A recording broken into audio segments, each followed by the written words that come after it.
Palm oil కంపెనీస్లో ఇది అంతకుముందు ఉన్నటువంటి రసీదులు.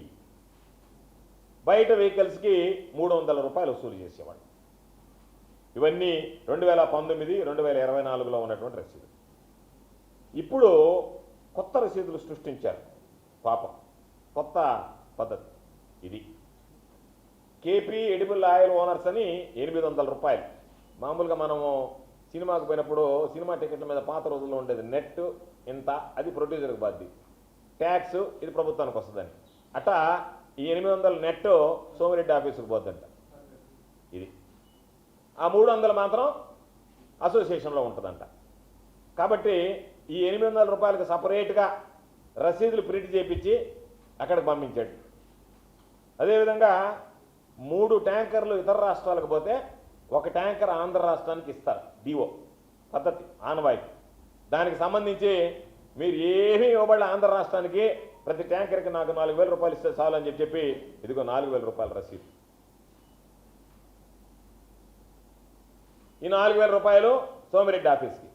ఎప్పుడైనా ఇటువంటి రసీదులు పెట్టి ఈ విధంగా 4000 రూపాయల ట్యాంకర్కి 800 రూపాయలు మామూలుగా అక్కడికి వచ్చినటువంటి అసోసియేషన్ ఖర్చులకు 300 తీసుకుంటే ఆ 300కి అదనంగా మరొక 800 రూపాయలు.